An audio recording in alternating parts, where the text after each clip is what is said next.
किसानों का बिल नहीं है, ये मजदूरों का बिल नहीं है, ये संविधान पर वार है, ये संविधान का अपमान है।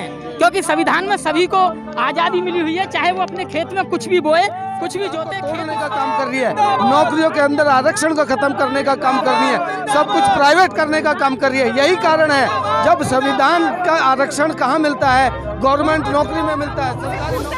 अपनी पहचान बता दे कि मैं हिंदू हूँ, मैं मुस्लिम हूँ, मैं सिख हूँ, मैं ईसाई हूँ, मैं जैन हूँ, लेकिन जो भारत का संविधान है वो हमें कहता है कि सबसे पहले हम भारतीय।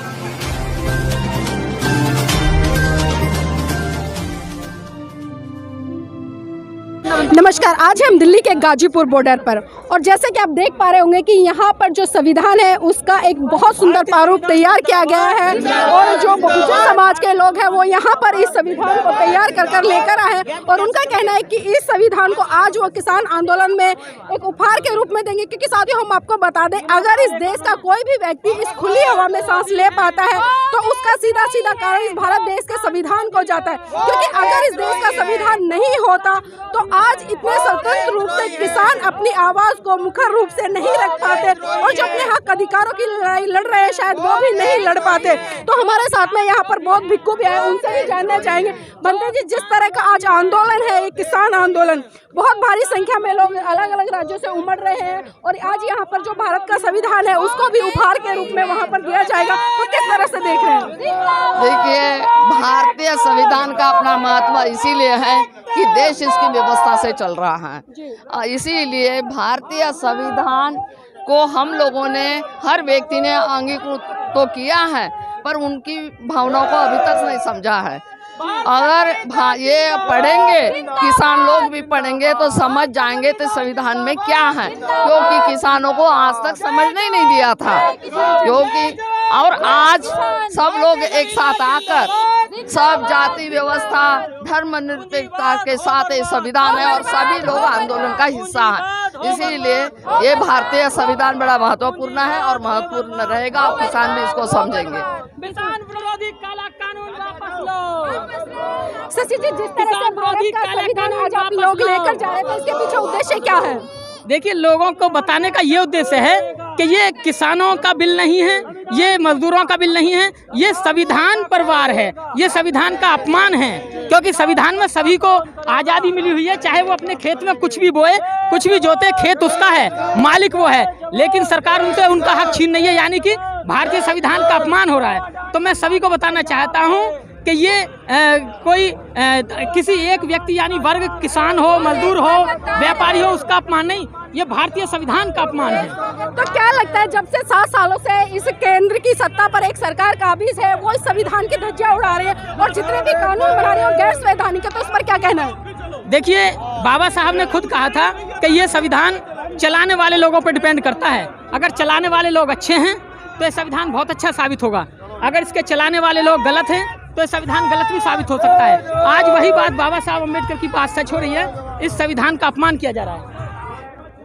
ये संविधान की खूबसूरती जो हर क्षेत्र, हर भाषा, हर रंग को अपने आप में संजोए हुए, क्योंकि भारत का संविधान एक ऐसा संविधान है जो इस खूबसूरती के साथ इस भारत देश के हर वर्ग को एक साथ में जोड़ कर रखता है। और इस कड़ी में मेरे साथ में कुछ महिलाएं हैं, उनसे भी जानना चाहेंगे कि आज भारत के संविधान का यहाँ पर आप लोग लेकर आए एकदम, तो इसके पीछे क्या उद्देश्य है? देखिए, ये देश जो चल रहा है वो संविधान से ही चलता है, तो संविधान मेन है। कोई भी नियम कानून बनते हैं वो संविधान की शपथ खाकर ही बनते हैं। जी, आप एक महिला हैं और इस आंदोलन में अपनी लगातार सक्रिय भूमिका निभा रही हैं, तो क्या ये अधिकार आपको डॉक्टर भीमराव अम्बेडकर के संविधान ने दिया? बस हमें जो भी अधिकार मिले हैं वो बाबा साहब की वजह से मिले हैं और भारतीय संविधान की वजह से मिले हैं।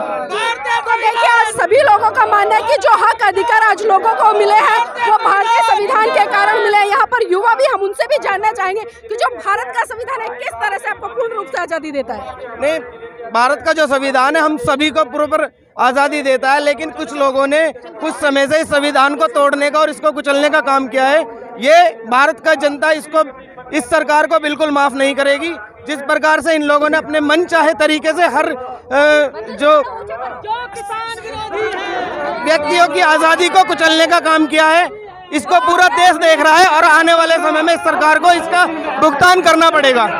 हम हम लगातार देखते हैं कि बार बार कई चीजों पर इस संविधान की जो धज्जियां उड़ाने का काम किया जाता है, खासकर मनुवादी सरकार की तरफ से। तो आज संविधान का जो आरोप आप यहाँ पर रखेंगे, इसके पीछे उद्देश्य क्या है? संविधान जो सबको राइट्स देने का काम करता है, मजदूर को भी और किसान को भी और आम जनता को भी, इसलिए इस संविधान की यहाँ जरूरत है। जो जब से इस सरकार 2014 से आई है, इस संविधान को तोड़ने का काम कर रही है, नौकरियों के अंदर आरक्षण को खत्म करने का काम कर रही है, सब कुछ प्राइवेट करने का काम कर रही है। यही कारण है, जब संविधान का आरक्षण कहाँ मिलता है? गवर्नमेंट नौकरी में मिलता है, सरकारी नौकरी में मिलता है। जब सरकारी नौकरियां ही नहीं रहेंगी तो ये संविधान क्या करेगा? इसलिए संविधान को बचाना है और हमें इस संविधान की यहाँ पे उपलब्धि दर्ज करानी है, क्योंकि संविधान है तो हम हैं तो जनता है तो देश है। देश जब चलता है इस संविधान से। बाबा साहब ने 2 साल 11 महीना 18 दिन में इस संविधान को पेश किया, तैयार किया, और जब जाके 26 जनवरी 1950 को लागू हुआ, इसीलिए हम 26 जनवरी मनाने का काम करते हैं। तो देश में संविधान है, हम हैं तो संविधान है और देश है। देश जब जिंदा रहेगा जब संविधान जिंदा रहेगा। इस देश के संविधान को लिखने के लिए डॉक्टर भीमराव अंबेडकर ने अपने 4 बच्चों की कुर्बानी दी, लेकिन आज ऐसी क्या नौबत आ गई कि आज लोग उनके संघर्ष, समर्पण और उस बलिदान को भूल बैठे हैं। बाबा साहब अम्बेडकर ने 4 बच्चों की अपनी कुर्बानी दी, मगर ये 2017 से लेकर और 14 से लेकर और आज तक इन्होंने हजारों लाखों लोगों की जान लेने की कोशिश की है, ले ली है। जैसे कि 40 जवान हमारे, आपने देखा होगा सेना पे, वहाँ पे जैसे कि 350 RDX से उड़ा दिए। वो ये जान लेने का काम करते हैं, इन्हें किसी का जान से परवाह नहीं है, हमेशा ये मारने का काम करती है। धर्म के नाम पे, जाति के नाम पर इनका शासन में यही एक काम है और कुछ नहीं है। अब नोटबंदी हुई, जब लाखों लोग मर गए, जब ये देखा आपने पीछे इन्होंने कोरोना के नाम पे लाखों लोगों को रोड पर पैदल चलने को मजबूर कर दिया, भूखे मर गए और बेरोजगार हो गए। मैं कह नहीं सकता, ऐसी निकम्मी सरकार को जितना जल्दी हो सके वोट के माध्यम से बदलने का काम करें। अक्सर हम लोगों से पूछते तो अपनी पहचान बताते कि मैं हिंदू हूँ, मैं मुस्लिम हूँ, मैं सिख हूँ, मैं ईसाई, मैं जैन हूँ, लेकिन जो भारत का संविधान है वो हमें कहता है कि सबसे पहले हम भारतीय। तो उस पर क्या कहना है? देखो, इंसान है हम, सबसे पहले इंसानियत ही सबसे बड़ी चीज है। जाति धर्म तो बहुत छोटी सी चीज है। इन्होंने जो ऊपर के लोग बैठे हैं, इन्होंने हमें बांटने का काम करा है। इन्होंने कहा कि मैं ब्राह्मण, मैं क्षत्रिय। अरे यहाँ देखो आप, कितने सारे लोग हैं, अलग अलग जाति के, अलग अलग धर्म के मानने वाले लोग हैं, सामाजिक संगठन के लोग, मजदूर, एकता, सब कुछ है, क्योंकि ये संविधान की ताकत है जो हमें एक साथ इकट्ठा करने का काम करती है।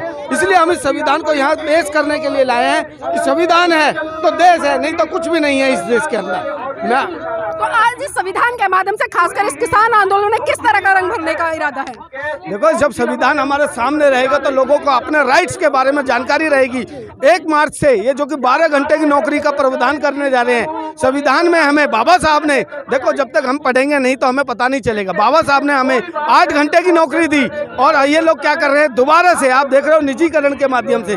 मजदूरों को मैं समझाना चाहता हूँ कि इन्होंने फिर 12 घंटा की नौकरी कर दी है और मजबूर कर दिया है कि जिनको 20,000 रुपये कमाते थे वो लोग, और कह रहे तुम 10,000 में नौकरी करना चाहते हो तो करो, नहीं अपने घर जाओ, जब आपको हमारे पास नौकरी की जरूरत नहीं है। यही एक किसानों के साथ षड्यंत्र रचा जा रहा है। इनकी 20 रुपए की चीज को 25 रुपए में खरीदेंगे और 2 साल के बाद कहेंगे ये 10 रुपए की चीज है।